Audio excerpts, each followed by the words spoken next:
Ensayo sobre el entendimiento humano, 1690, de John Locke es uno de los textos fundamentales de la filosofía moderna. Aborda la naturaleza del conocimiento humano, los límites del entendimiento y el funcionamiento de la mente. Locke desafía las visiones metafísicas anteriores, particularmente aquellas que afirman que el conocimiento puede derivarse independientemente de la experiencia sensorial, como las ideas de Platón y Descartes. En cambio, Locke presenta una visión empirista, argumentando que todo conocimiento proviene de la experiencia. El ensayo está compuesto por 4 libros, cada uno tratando diferentes aspectos de su teoría. Libro primero, Refutación de las ideas innatas. Locke comienza su ensayo refutando la teoría de las ideas innatas, una doctrina sostenida por filósofos racionalistas como René Descartes. Según esta visión, ciertos principios, ideas o verdades son inherentes a la mente humana desde el nacimiento. Descartes creía que el concepto de Dios o los principios de las matemáticas son ejemplos de estas ideas innatas que existen independientemente de la experiencia. Locke rechaza esta noción. Él argumenta que si ciertas ideas fueran innatas, serían reconocidas universalmente por todos los seres humanos. Sin embargo, Locke señala que los niños, las personas con discapacidades cognitivas y las personas de diferentes culturas a menudo carecen de conocimiento de estas supuestas ideas innatas. Además, Locke afirma que incluso ideas como las verdades lógicas o los principios morales no son aceptadas universalmente. Para Locke, la mente humana al nacer es una tabula rasa, una pizarra en blanco. Es solo a través de las experiencias sensoriales y la reflexión sobre esas experiencias que surgen las ideas y el conocimiento.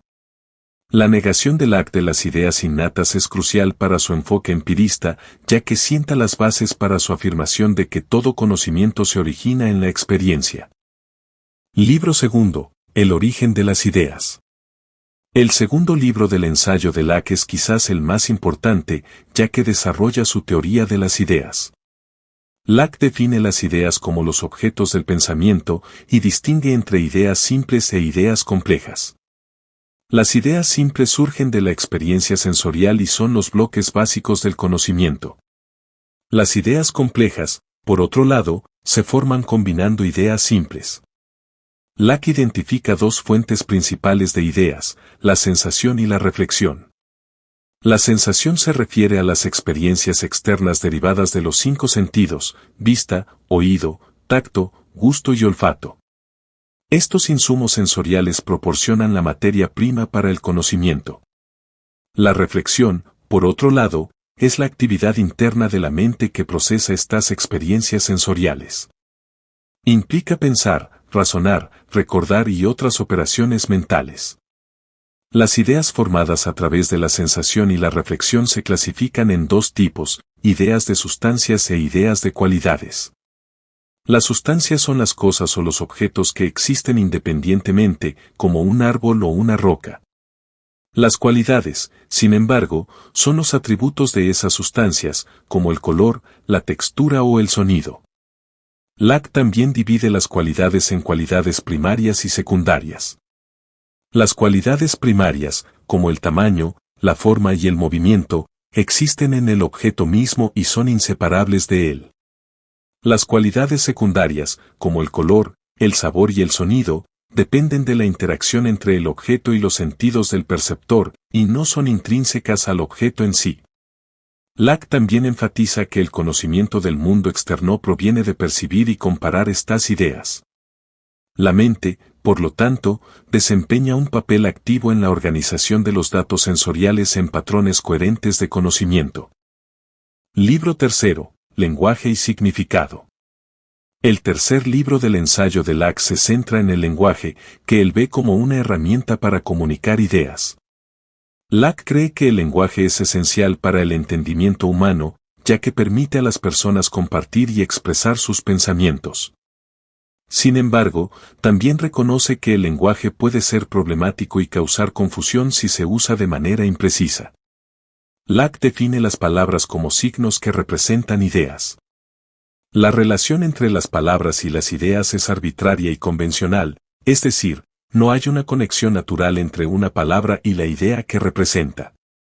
Por ejemplo, no hay una razón inherente por la cual la palabra árbol deba representar el concepto de un árbol, es simplemente una convención que los hablantes de español han aceptado.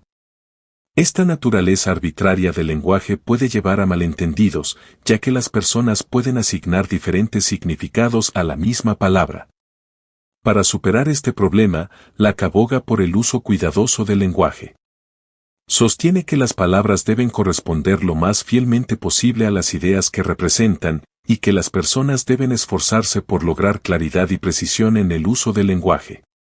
Además, Locke subraya la importancia de definir cuidadosamente los términos en el discurso filosófico, ya que el lenguaje vago o ambiguo puede obstruir la búsqueda de la verdad.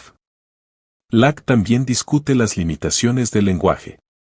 Las palabras no pueden capturar perfectamente la complejidad completa de las ideas, por lo que siempre existe una brecha entre el lenguaje y la realidad.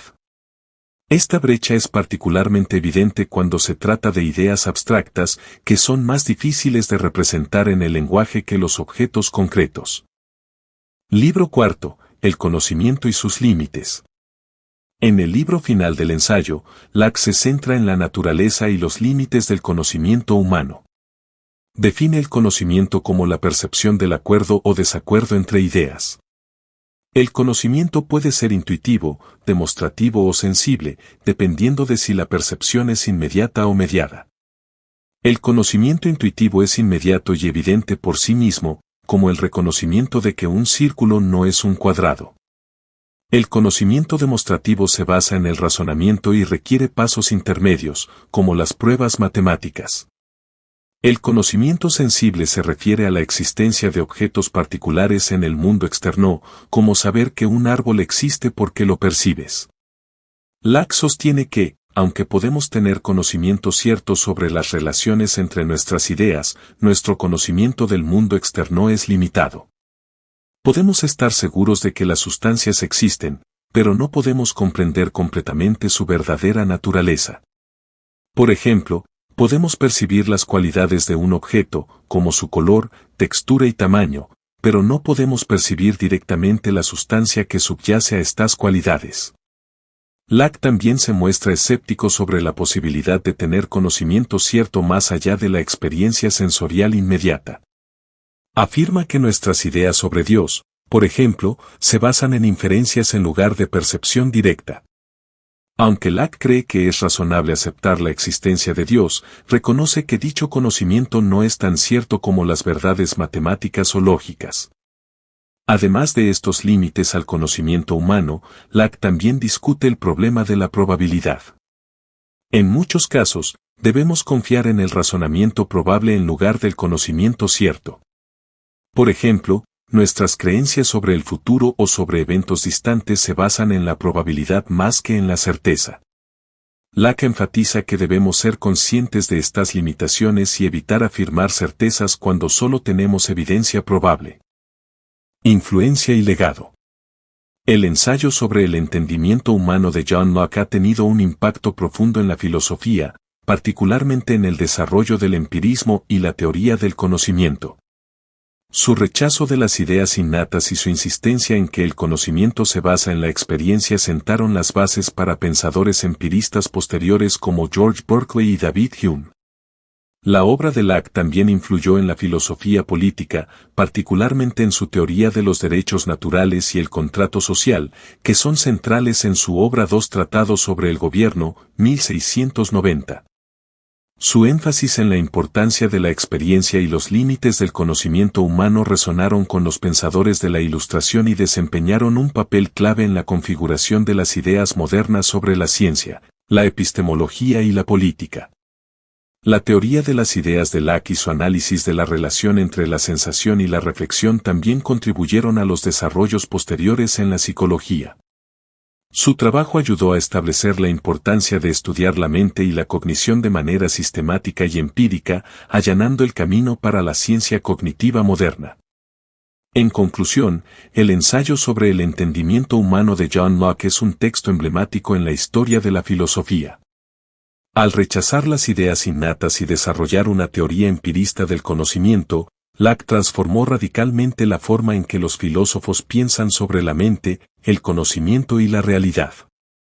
Sus ideas sobre los límites del entendimiento humano y el papel del lenguaje en la comunicación siguen influyendo en la filosofía contemporánea y en la ciencia cognitiva.